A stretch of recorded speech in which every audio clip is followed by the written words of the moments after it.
একদিন এক ছোট্ট ছেলে রবি নদীর ধারে কাঠ কেটে যাচ্ছিল। হঠাৎ তার কুড়ালটি নদীতে পড়ে গেল।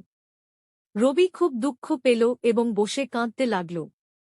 তখন হঠাৎ নদীর দেবতা উঠে এলেন এবং জিজ্ঞাসা করলেন, তুমি কেন কাঁদছ?